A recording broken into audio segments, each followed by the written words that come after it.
여러분 반갑습니다. 이렇게 한 달에 한 번씩 이렇게 뵐 때마다 진짜 반갑습니다. 저는 왜 더구나 그러냐면 사실 한 달을 갖다가 별로 이렇게 대화 없이 생활하고 있어요. 사람들하고.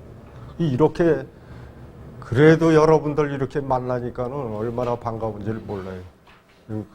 그래서 저기 하는 게 우리 집에 이제 개가 큰 것들이 2마리 있고 또 새끼를 1마리 낳고 또 우리 선교사님이 저 고양이를 또 키우라고 이쁜 고양이를 줘가지고 걔네들하고 이제 생활하는 게 우리 집사람 우리 이 집사하고 뭐 대화 부부간에 한 40년 이상 살면 무슨 대화할 게 그렇게 많이 있습니까?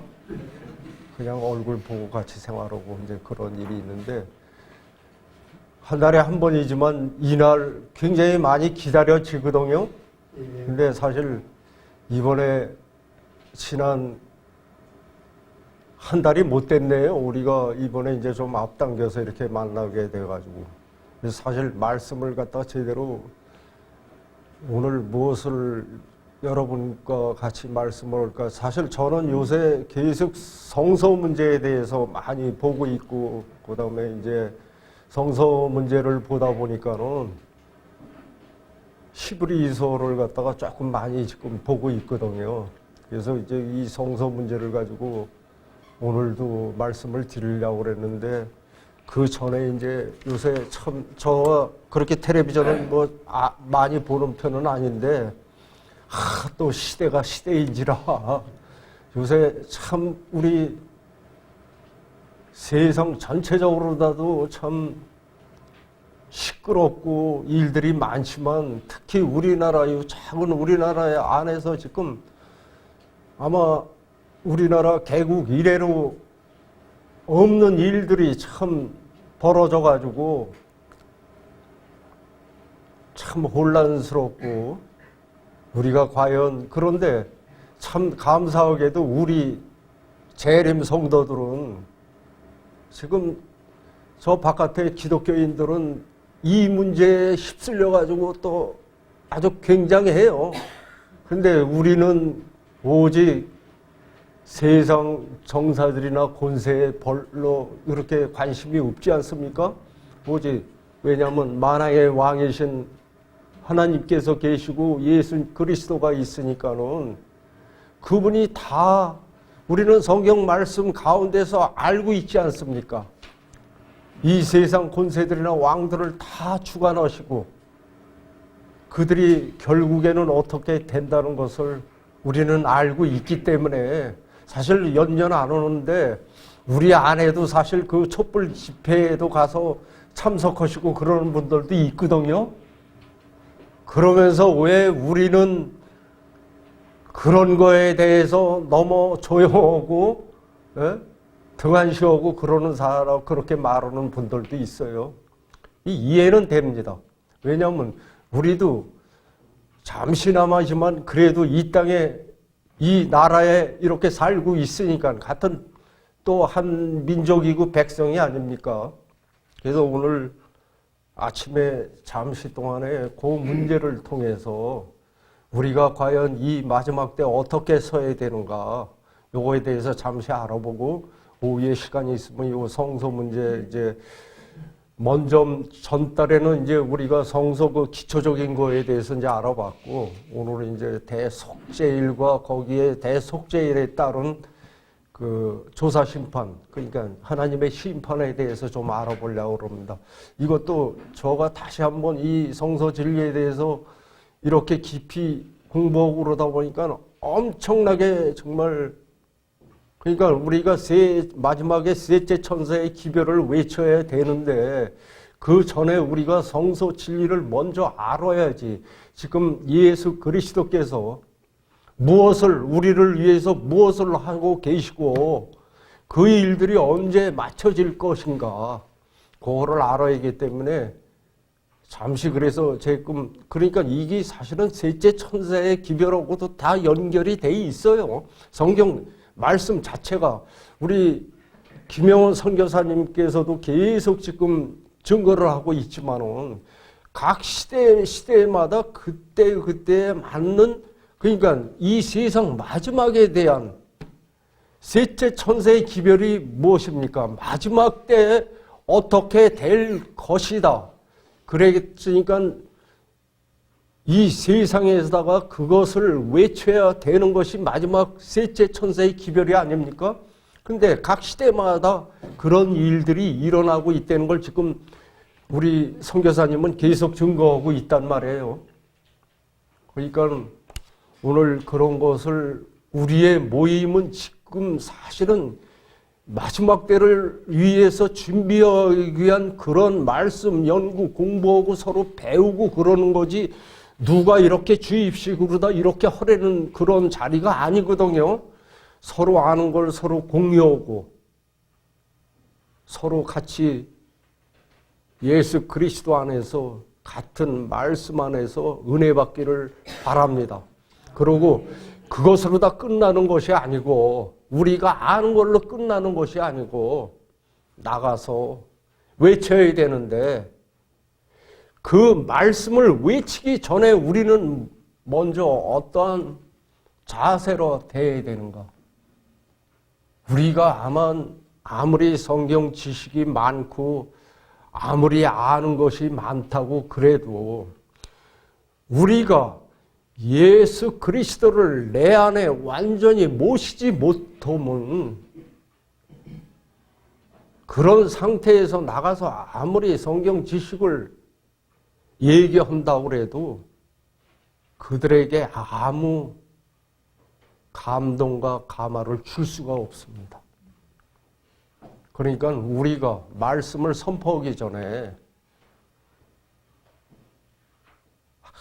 하나님의 품성을, 형상을 우리가 먼저 가짐으로써 그 세상에 나가서 먼저 그 빛을 입으로다가 전하는 그러한 말씀이 아니고 내 말 한마디, 딴 사람들을 위해서 말 한마디 우리가 어떻게 하느냐 이것이 사실은 더 크거든요.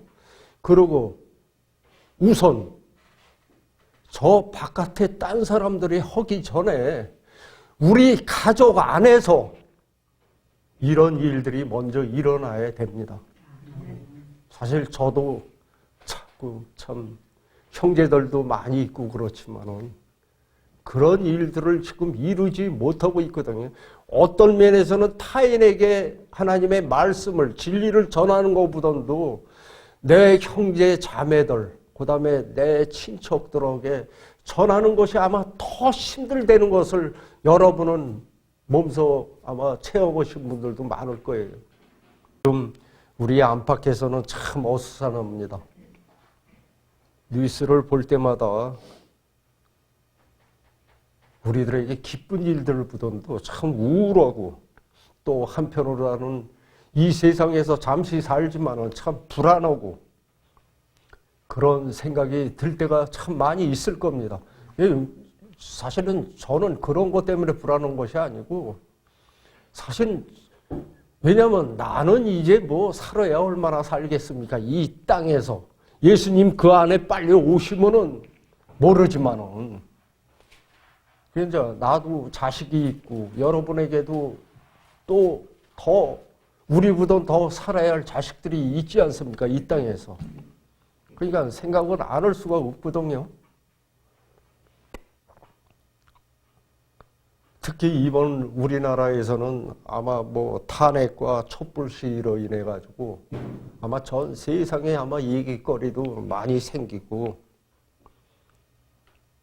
또 저도 이제 지금이야 세상 일에 별로 신경을 안 쓰지만 옛날에는 굉장히 저도 정치나 세상 일에 참 관심이 많아가지고 다른 생각을 가진 사람들하고 격론도 많이 하고 그랬던 사람이거든요. 근데 이제는 참 연연해요. 그런데 이제 요새 이제 이런 거 보면서 미래가, 그러니까 우리의 여기 미래는 이러한 것을 보면서 희망이 없어요. 진짜 어느 나라나 아무리 이 세상, 이 지구에서 잘 산다는 나라도 전체적인 지구 인간들의 그 지금 나가는 거나 이 사건들이나 모든 일들을 볼 때 정말 만만치가 않고 그들에게서는, 인간에게서는 이 세상에서는 희망을 찾을 수가 없더라고요, 우리가. 그래서 저도 참 많이 생각을 했습니다. 우리가 이러한 때에 어떠한 자야서로 마지막 이 때를 서야 되는가를 많이 생각했습니다. 그래서 이렇게 볼 때에 지금 그러한 우리가 지금 촛불 시위다 뭐다 이러면서 우리 국민들 전체 돌아가는 걸 볼 때에 뭐 북이다 남이다 노소다가 이것이 아니에요. 결국은 이제 이렇게 보니까는 두 부류로다가 나눠지더라고요. 이렇게 보니까는 두 부류예요. 오직 다수에 의한 그런 무리들이 있고 또 이렇게 겉으로 보기에는 소수인 것 같지만은 거기에 또 부류는 딱 두 무리들이 있더라고요. 그래서 그러면 나는 내가 지금 이 세상에 살면서 나는 저 부류 중 안에 어떤 부류에 속하는가? 이걸 한번 생각을 해봤다고요, 저도. 물론 이 세상에서 일어나는 일이지만 내가 이 대한민국에서 사는 동안에서 그동안에 어떤 부류에 속하고 어떤 생각으로다가 내가 살았는가? 한번 저도 곰곰이 생각해봤다고요. 처음 내가 이런 현실을 접했을 때 뉴스를 통해서 내가 뭐 누구한테 뭐 들을 만한 소스도 없고 결국은 매스미디어나 뭐 이런 것을 통해서 이제 그 접했을 때 참 처음에는 어이가 없었고 아니 한 국가의 대통령이라는 사람이 국민을 대표해서 국정을 운영한다는 사람이 저런 사람이었는가 정말 상상도 못했던 것이 참 당혹감을 내 스스로가 당혹감을 감출 수가 없더라고요. 보니까는. 그런데 그동안에 계속 뭐 막 이러고 나오는데 뭐 청문회다 뭐 막 나오는데 그런데 저는 시간이 지나면서 이제 차츰 생각이 바뀌기 시작했습니다.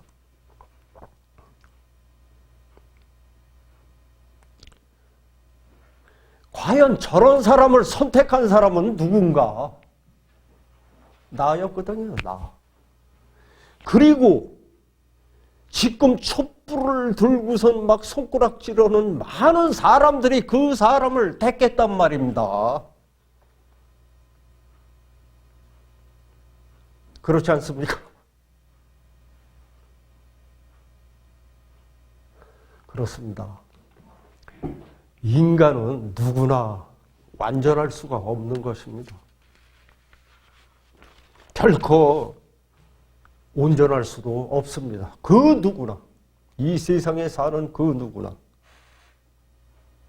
그리고 그 누구도 인간은 죄에 대해서 자유로울 수가 없더라고요.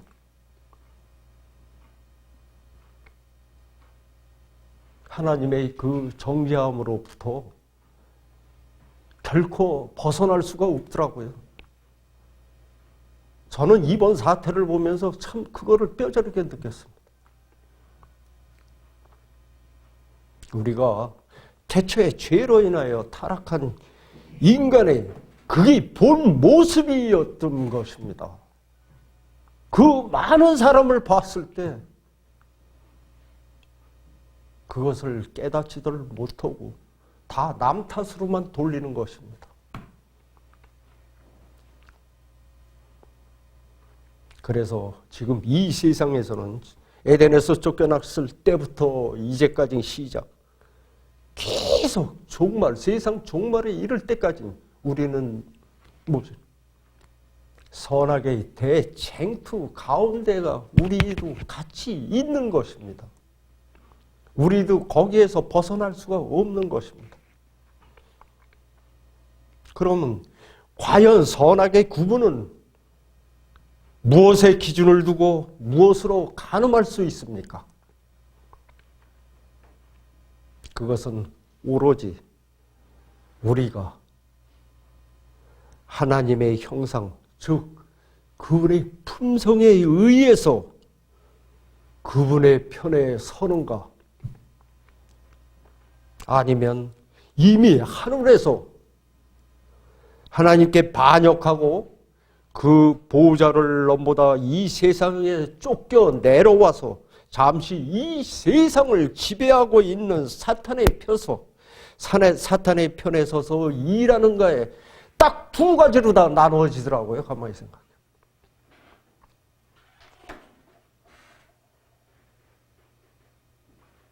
딱 두 가지입니다. 왜냐하면 우리 이 좁은 땅에서도 이렇게 봤으면 돈과 서로 나눠서 서로 그동안에 이렇게 싸움하고, 그게 이제 넘어나니까는 어떻게 돼요? 나이 들은 사람과 젊은 사람들과, 배운 사람들과 못 배운 사람들과, 있는 자들과 없는 자들 간에 계속 이것이 하나님의 백성들이 하고 있는 일입니까?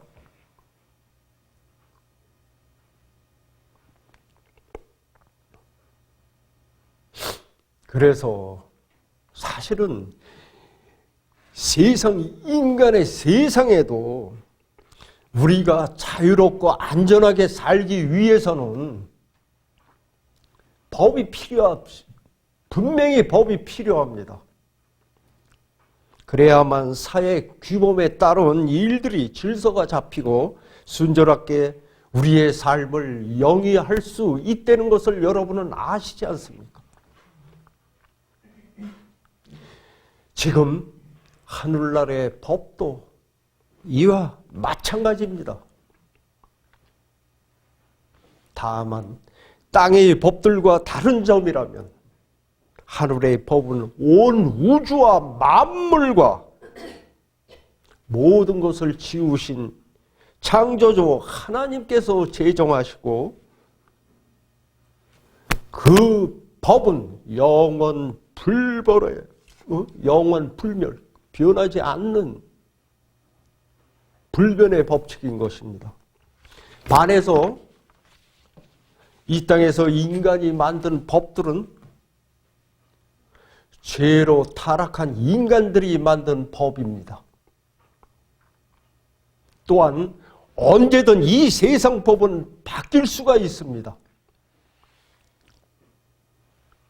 또한 지극히 제한적이며 이기적이며 자주적이며 편가름을 위한 한 지역, 한 민족에게만 적용할 수 있는 것입니다.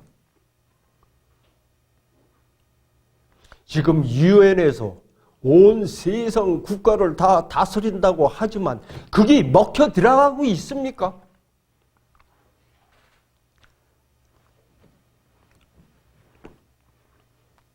그 인간이 만드는 법들은 많은 부분에서 자기들의 이익과 탐욕에 의해서 만들어진 것들이 대부분인 것입니다.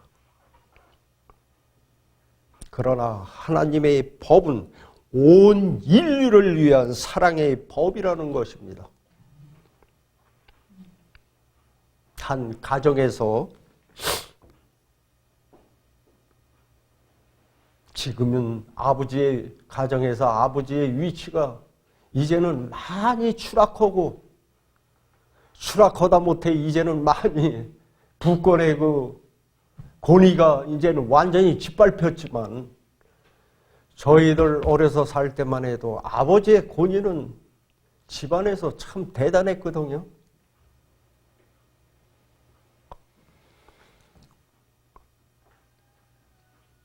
아버지를 진정으로 자식들이나 그 후손들이 사랑한다면 아버지의 가족에 대한 사랑이 담긴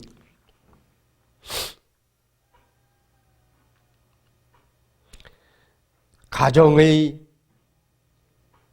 평화와 안전을 위해서 높은 표준으로 만들어진, 지금이야 많이 없지만 옛날에는 그래도 한 가정에 가훈이 있었습니다.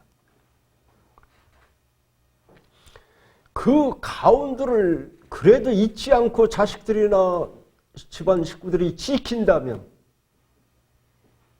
그 집안은 영원히 평화롭고 사랑이 넘치는 그런 가정이었던 것을 저는 보아왔고 그렇게 우리는 살았습니다. 우리가 하나님의 편에 서서 그분의 법에 순종하고 말씀에 복종하며 따를 때에 그분은 우리에게 성경 말씀을 통해서 수없이 영생과 복락을 약속하신 것입니다. 그것이 십계명이며 성경 말씀 신구약에 기록된 하나님의 인류에 대한 사랑의 법이며 말씀드린 것입니다. 요한복음 3장 16절에 하나님께서 우리를 얼마나 사랑하신다고 말씀하셨습니까? 하나님이 세상을 이처럼 사랑하사 독생자를 주셨으니 이는 저를 믿는 자마다 멸망치 않고 영생을 얻게 하려 하심이니라. 이 말씀만큼 인류에 대한 하나님의 사랑을 깊이 나타내신 말씀이 과연 어디가 있겠습니까? 그 사실을 확증하고 우리에게 보여주시기 위해서 진짜로 진실로 때가 차니 누구를 보내주셨습니까? 당신의 하나님 아버지의 독생자이신 예수 그리스도를 이 땅에 보내주신 것입니다. 그분을 통해서 우리에게 모범을 보여주신 것입니다.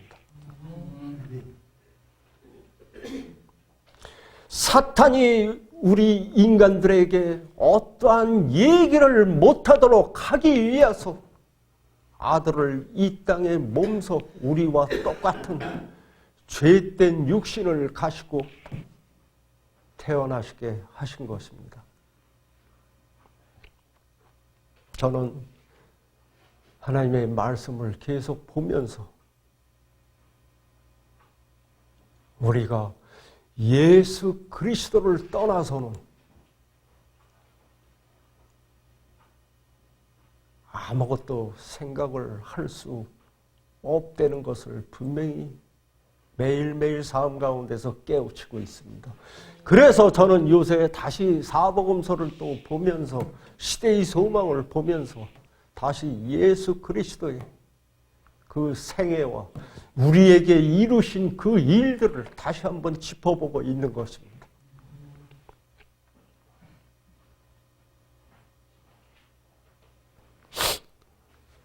그래서 이 세상이 지금 법 가운데서 이러한 원칙과 규범, 즉 우선 하나님을 먼저 사랑하고 그 도를 깨달을 때에 이웃에 대한 사랑과 이러한 모든 것들은 다 지켜질 것이라고 저는 생각합니다. 세상은 이러한 세상이 아니라 좀 더 천국과 가까운 세상이 벌써 되었을 것입니다. 그러나 이 세상에서는 그러한 것은 우리가 도저히 찾을 수 없는 것을 우리는 알게 됩니다. 오직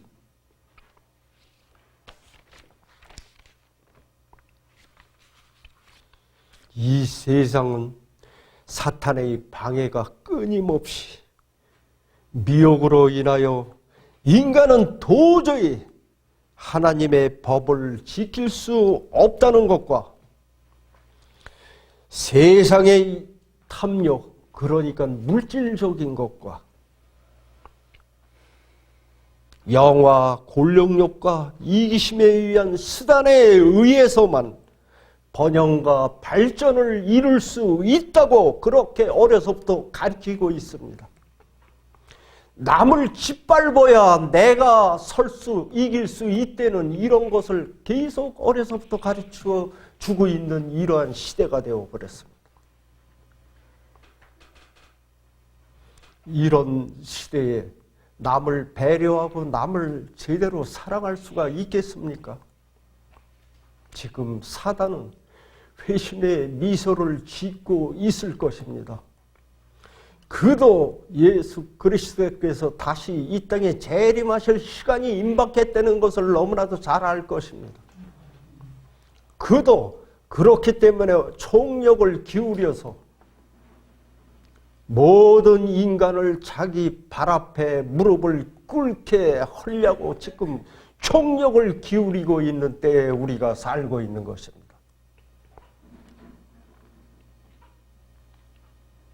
그런 일들이 지금 우리 나라에서 일어나고 있는 국정농단이다 뭐다 하는 이런 일들로 우리에게 지금 보여주고 있습니다. 일설에 의하면 저는 이 사실에 대해서는 확증할 수도 없고 알지도 못합니다. 그러나 세상에 떠돌고 일설에 의하면 일국의 대통령이 그야말로 악한 영에 사로잡혀 완전히 그의 꼭두각시와 같은 노릇을 했다는 것입니다. 이것이 만일 사실이라면 일찍이 파이스 선지자는 이 말세에 무슨 일들이 일어날 것이라고 말씀하셨습니다. 강신술입니다. 강신술.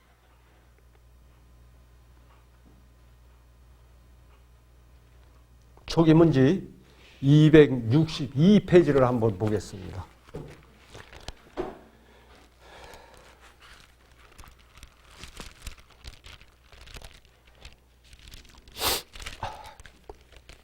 초기 문제 262페이지입니다.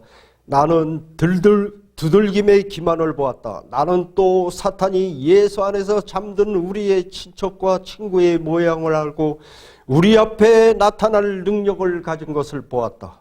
마치 이 친구들이 실제로 나타난 것처럼 보일 것인데 그들이 이 세상에 있을 때 우리 귀에 익숙했던 말을 할 것이며 그것은 그들이 살아있을 때와 똑같은 어조로 우리 귀에 들릴 것이다. 이 모든 것은 세상을 속여 자기들의 기만에 저들을 가두어 놓기 위한 그들의 술책이다. 이것이 강신술인 것입니다. 나는 성도들이 현대 진리에 대해서 철저하게 이해하고 있어야 할 것을 보았다. 그들은 성경으로 그 진리를 뒷받침해야 한다. 그들은 죽은 자의 상태에 대하여 확실히 이해해야 한다. 죽은 자들의 모습이 나타나 나는 그대의 친구라고 하며 안식일이 변개되었다거나 다른 오류 등을 바랄 때 그것을 분별할 수 있어야 한다. 그들은 온갖 능력을 행사해서 사람들의 지지를 얻으려 할 것이며 저들의 주장을 뒷받침하기 위하여 이적을 행하기도 할 것이다. 하나님의 백성들은 이런 경우에 대응하기 위하여 하나님의 진리로 준비해야 한다. 이런 문제들이 대두될 때 그것은 마귀의 영이며 죽은 자는 아무것도 모르는 상태에 있음을 알아야 할 것이다.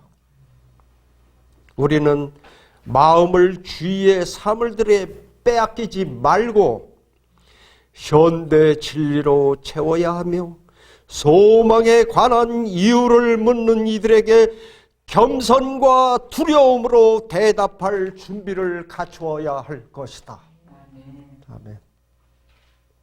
지금이 이렇게 무서운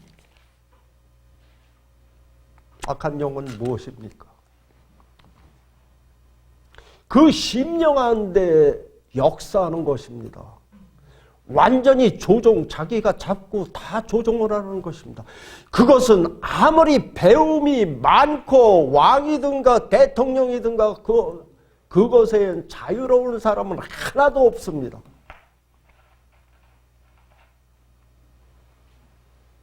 그러니 사단이 일반 우리들한테 하나 와서 이렇게 미혹해서 이렇게 만드는 것보다 일국의 대통령이나 일국의 수장을 갖다가 미혹해서 자기 편으로 만들 때 그것이 얼마나 쉬운지 사탄은 모르겠습니까?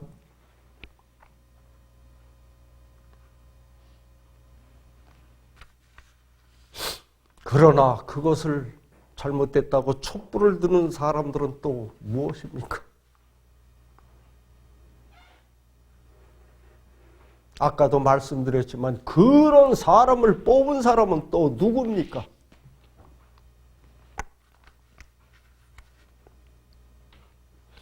그래서 우리는 이 마지막에 어떠한 두 무리가 있는가를 사복음서 안에서 한번 우리가 잠시 살펴보기로 하겠습니다. 누가복음 23장 39절 40절을 보겠습니다.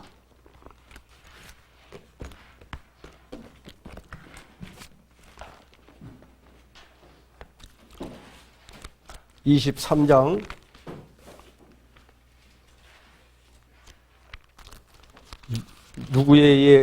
누구에 의한 얘기입니까?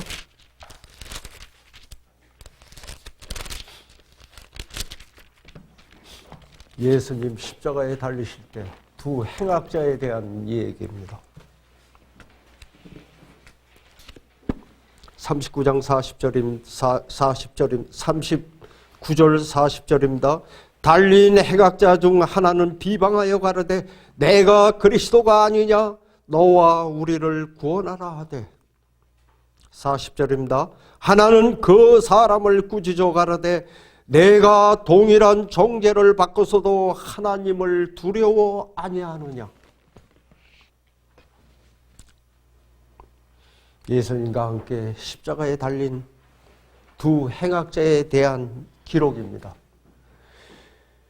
두 행악자는 바로 우리들의 모습이기도 한 것입니다.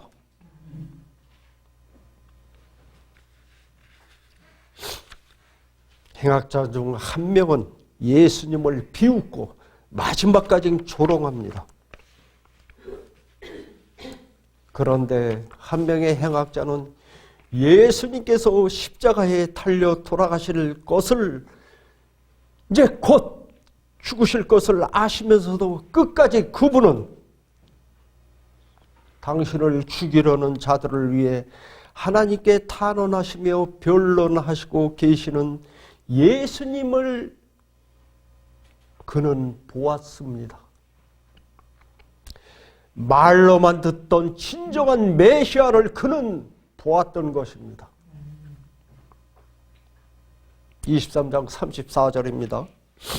이에 예수께서 가라사대 아버지여 저희를 사하여 주옵소서 자기의 하는 것을 알지 못함이이다 하시더라. 저희가 그의 옷을 나누어 제비 뽑았다.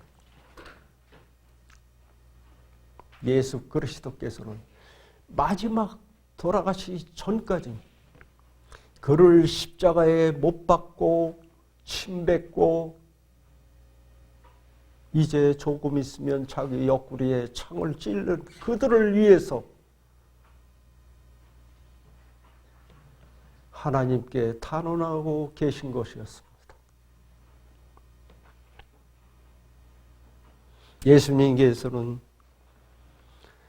그 당시에 그 행악자나 누구나 봤어도 흠모할 만한 모습은 전혀 찾아볼 수가 없었던 것입니다. 오로지 십자가에 못이 박히시오 육체의 고통과 심령의 괴로움과 피땀으로 얼룩진 비참하고 초라한 모습에서 그 행악자는 구원을 보았던 것입니다. 누가복음 2장입니다.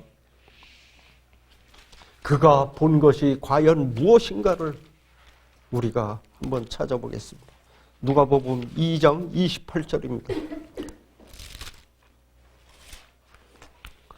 시몬이 아기를 안고 하나님을 찬송하여 가라되 30절입니다.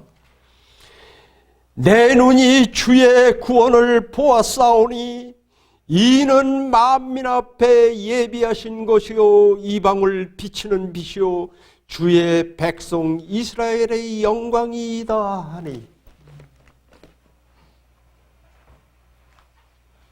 이것이 바로 구원 신학인 것입니다.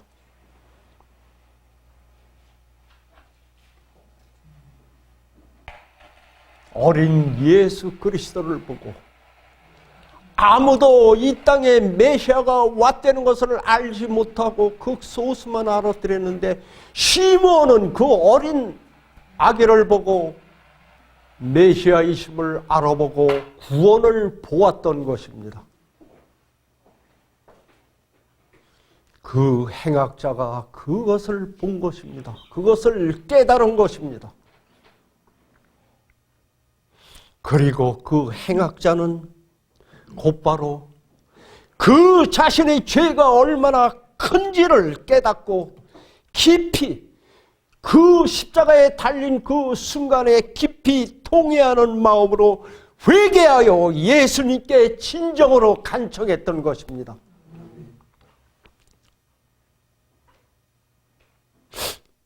(23장) 41절 42절입니다. 우리는 우리의 행한 일을 상당히 보응을 받는 것이니 이에 당연하거니와 이 사람의 행한 것은 옳지 않은 것이 없느니라 하고,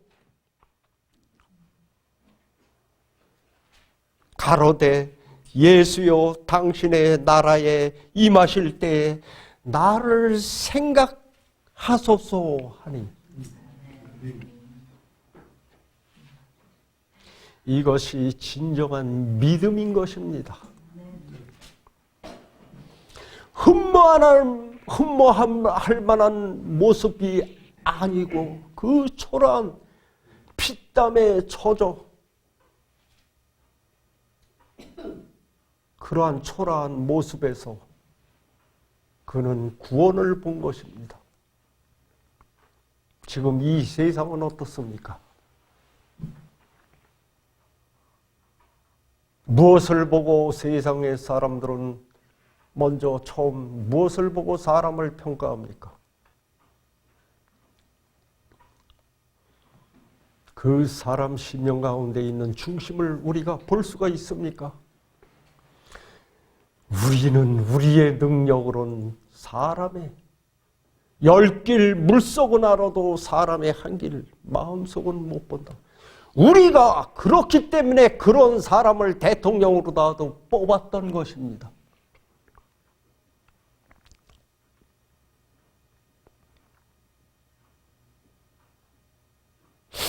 그렇게 해서 그는 그 죄 중에서 죽을 수밖에 없는 그 마지막 순간에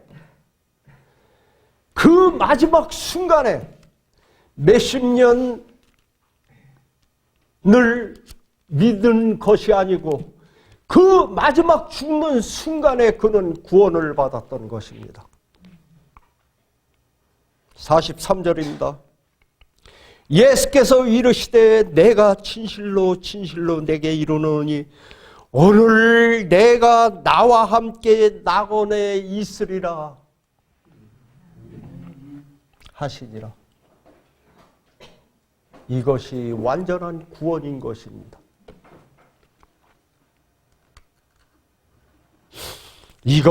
바로 이것이 두 행악자 중, 즉 우리들이 두 부류로 나누게 되는 믿음으로 말미암는 의에 이르는 부류와 악의 편에 서서 하나님을 조롱하고 비웃는 그러한 사탄의 편에 서는 부류인 것입니다. 누가복음 23장 35절 47절입니다. 그렇게 해서 구원을 받는 한 행악자가 있는 반면에 어떤 무리가 있습니까? 35절입니다. 백성은 서서 구경하며 관원들도 비웃어 가로되 저가 남을 구원하였으니 만일 하나님의 택하신 자 그리스도여든 자기도 구원할지어다 하고,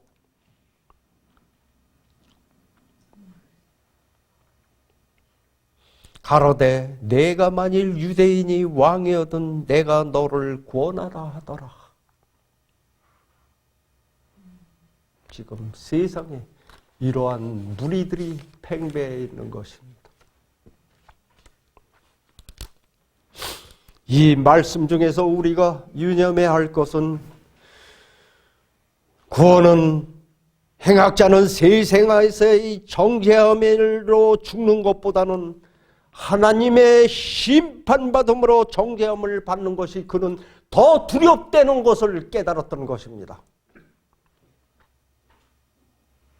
세상에서는 비록 십자가에 달려서 그가 죽을 것이지만 그것이 두려운 것이 아니고,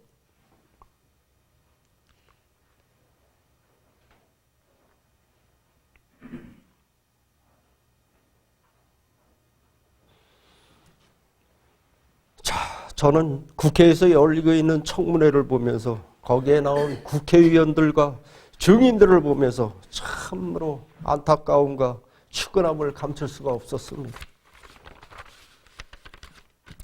과연 저들이 하나님을 알고 말씀을 보았다면 저런 모습들을 많은 사람들이 보고 있는 그 자리에서 저런 모습을 보일 수 있을까 하고 생각해 봤습니다.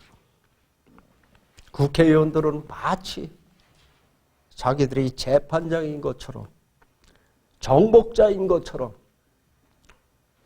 울음장과 호통으로 윽박지르며, 또한 반면에 증인들은 자신들의 잘못이 드러날까 봐 계속 모른다, 기억이 안 난다, 그런 소리로만 일관하고 있는 모습을 볼 때에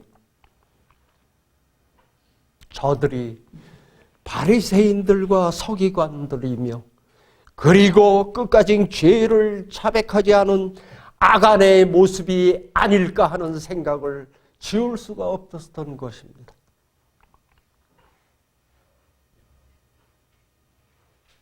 저는 그래서 요즘 사복음서와 시대의 소망을 보면서 이런 생각을 해봤습니다. 만일 저들이 이 말씀들을 보았다면, 보고 깨달았다면 얼마나 좋았을까. 그 중 안에서 저가 참으로 이 시대에 이런 사람이 필요하지 않을까 하는 생각을 지우지 못한 것은 시대의 소망 제18장에 그는 흥하여야 하리라 장입니다. 합권 180페이지입니다.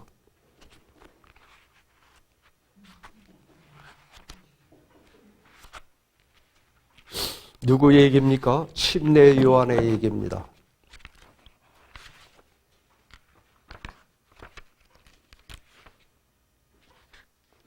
130페이지입니다. 130페이지. 제가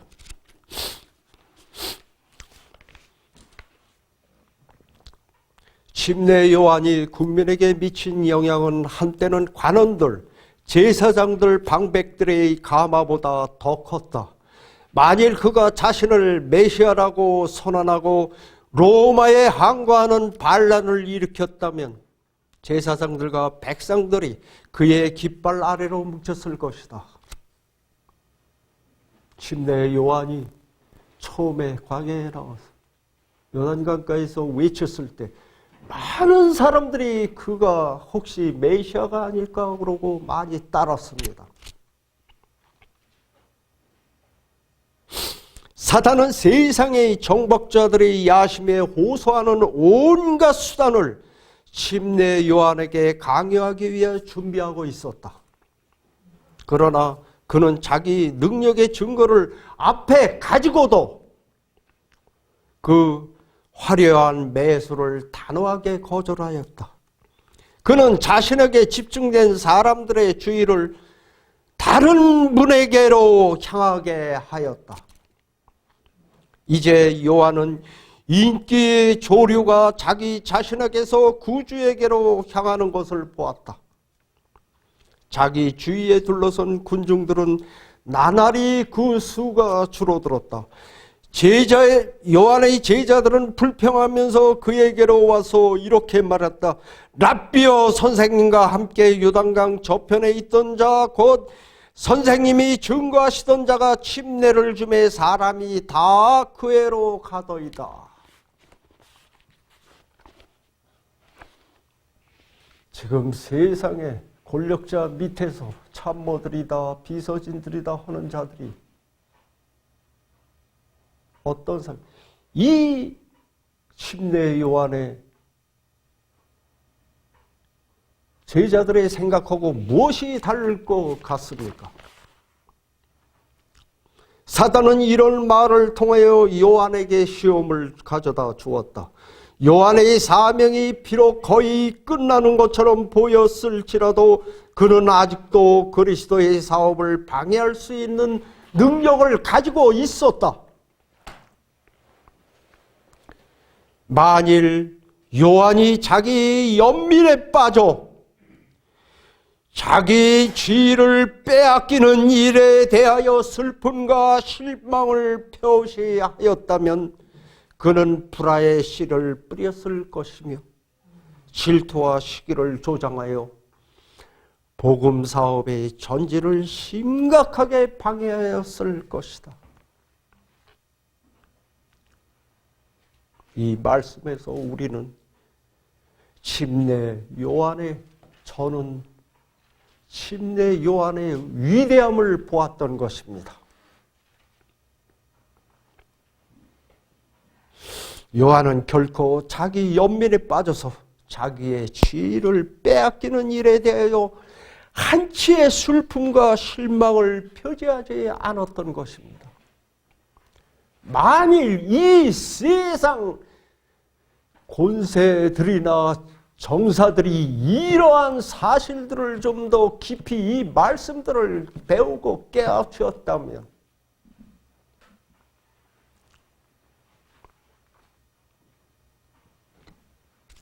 맞아 있겠습니다.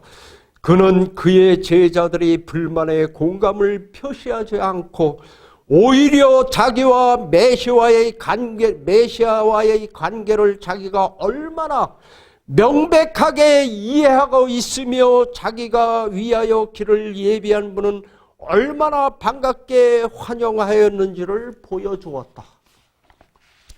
요한은 믿음으로 구속주를 바라봄으로 자기 희생의 경지에 도달했다.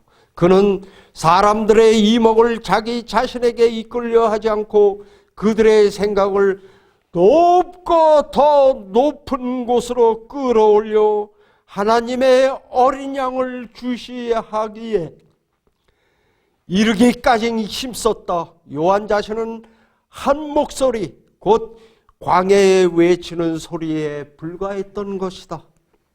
이제 그가 침묵과 은퇴를 기꺼이 받아들인 것은 모든 사람의 눈이 생명의 빛 대신 이에게 향하도록 하기 위함이었다.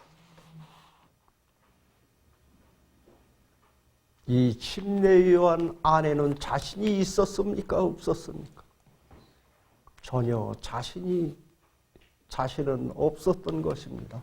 오직 예수 그리스도만 있었던 것입니다. 자신을 전혀 나타내지 않으려는 진정한 하나님의 종들의 이런 것이 덕목인 것입니다. 이 시대에 이런 마음과 겸비의 자세가 절실히 필요한 때인 것입니다.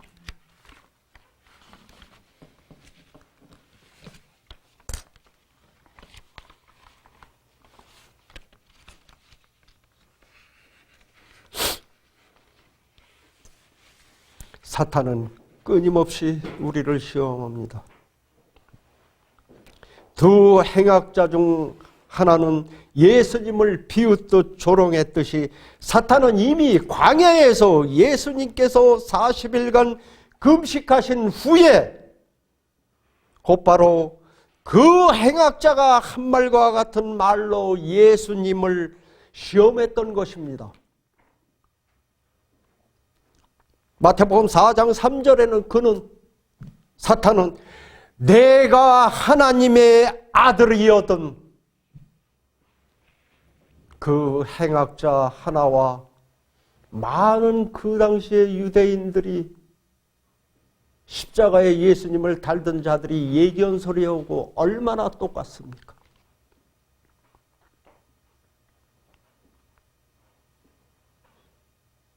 사탄 마귀는 늘 이런 식으로 사람들을 격동케 해서 자의식을 일깨워서 자기 과시와 능력을 보이도록 유도하고 충동함으로써 하나님의 영광을 가리고자 늘 시험하고 있는 것입니다.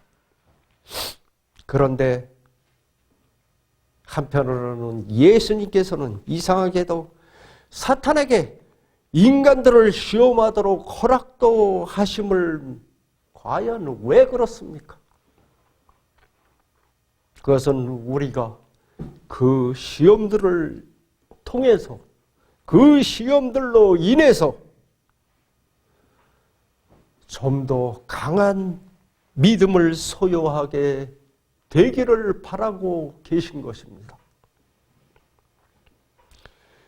교만함과 강팍감에서 벗어나 단련되기를 원하시는 것입니다. 여러분이 잘 아시는 말씀입니다. 요한계시록 3장 17절 18절입니다.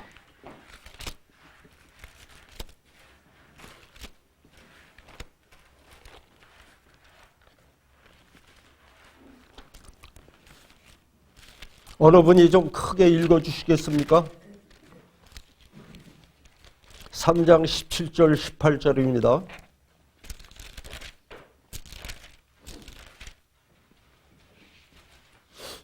내가 말하기를 나는 부자라 부여하여 부족한 것이 없다 하나 내 곤고한 것과 가련한 것과 가난한 것과 빈만 것과 벌거벗은 것을 알지 못하는도다.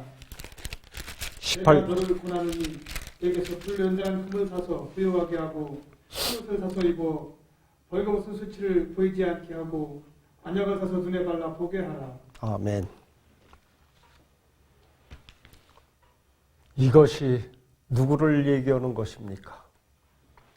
바로 마지막 교회, 라우디아 교회를 지칭하는 것이며 이것이 즉 우리들을 위해서 하나님께서 말씀하시는 것입니다. 제7 안식일 예수 재림교인들은 세상 누구보다도 하나님을 많이 알고 있는 자들입니다. 그러나 우리 상태를 한번 돌아보시길 바랍니다. 부족한 것이 하나도 없이 우리들은 느끼고 있습니다.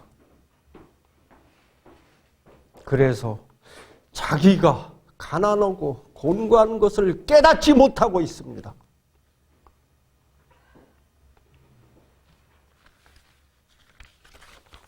그러나 하나님께서는 뭐라고 그러십니까?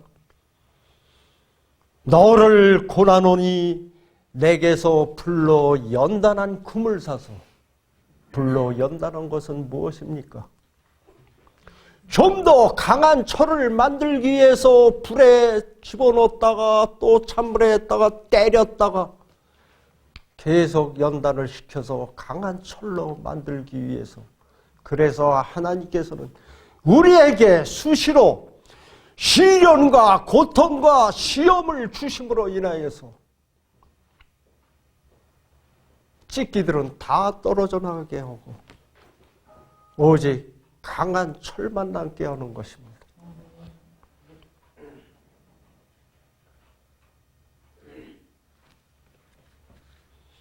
그렇게 우리가 순금이 되면 그것으로 의의 흰옷을 사서 우리의 수치스러운 벌거벗은 모습을 가려주게 하시고, 또한 백성들이 소경과 같은 눈이 되어 앞을 보지 못함으로 저 음부의 구덩이에 빠질 수 있는 자들을 위해 치료제를 주신 것입니다. 그것은 말씀이 육신이 되셨으며 세상을 비치는 빛이시며 하나님의 영광을 볼 수 있도록 하는 치료제인 말씀인 것입니다.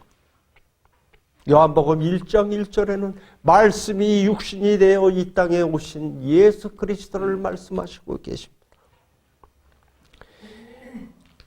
이와 같이 세상 사람들이 말씀 안에 살아계신 하나님을 알고 그분의 공의와 심판과 그 무한하신 인류에 대한 사랑으로 점철된 겸손과 온유로 섬기고 계신 예수 그리스도를 알았다면 결코 이러한 일들이 우리 앞에서 일어나지도 않았을 것이며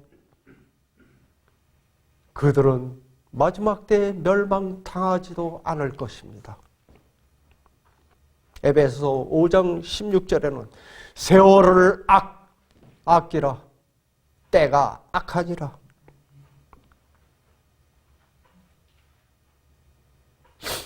디모데 후서 3장 1절 5절을 보겠습니다.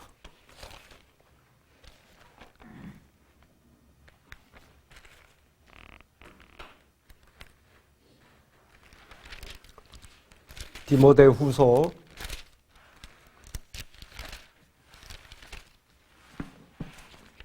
'제가 읽겠습니다. 내가 이것을 알라 말세에 고통하는 때가 이르리니 사람들은 자기를 사랑하며 돈을 사랑하며 자긍하며 교만하며 회방하며 부모를 거역하며 감사치 아니하며 거룩하지 아니하며 무정하며 원통함을 풀지 아니하며 참소하며 절제하지 못하며 사나우며 선한 것을 좋아하지 아니하며 배반하고 팔며 조급하며 자고하며 쾌락 사랑하기를 하나님 사랑하는 것보다 더하며 경건의 모양은 있으나 경건의 능력을 부인하는 자니 이 같은 자들에게서 내가 돌아서라. 지금 세상은 이런 세상입니다. 에베소 3장 10절을 보고 이 시간을 마치겠습니다.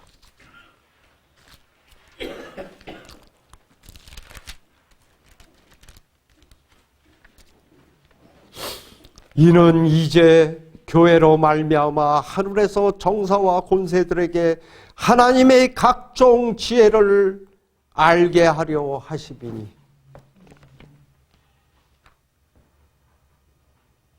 이제 교회로 말미암아 하늘에서 정사와 권세들에게 하나님의 각종 지혜를 알게 하려 하심이라고 말씀하십니다. 과연 그런데 그동안 교회들과 그리스도인들은 무엇을 하였습니까? 세상과 타협하고 세상 물질이 교회와 그리스도인들을 물들어 버렸고 세상과 별반 다르지 않은 상태에서 과연 저들에게 하나님의 지혜를 알게 해 줄 수가 그동안에 있었습니까? 우리는 허탄한 세상 일에 휩쓸려 요동하지 마십시오. 우리가 먼저 은혜와 진리가 충만한 말씀 위에 서십시오. 곧 이 세상에는 자비가 섞이지 않은 재앙으로 심판할 때가 올 것입니다. 노아의 때처럼 하나님의 편에 서지 않는 자들은 다 멸절당하고 말 것입니다. 기도하겠습니다. 사랑과 은혜가 충만하신 하늘에 계신 아버지 하나님, 지금 이 세상은 악합니다. 저희들 이러한 세상에 저희들도 한복판에 서 있습니다. 저희들 이러한 시간에 더욱 시간을 아껴서 하나님의 말씀을 통하여서 하나님의 뜻이 무엇이며 이 마지막 때에 저희들이 어떻게 준비하고 어떻게 서야 할 것인가를 깊이 깨우치고 깨닫는 이 귀한 시간들이 되게 아버지 하나님 도우시고 인도하여 주시옵기를 바라오며 우리 구주 예수 이름으로 간절히 기도드리옵나이다. 아멘.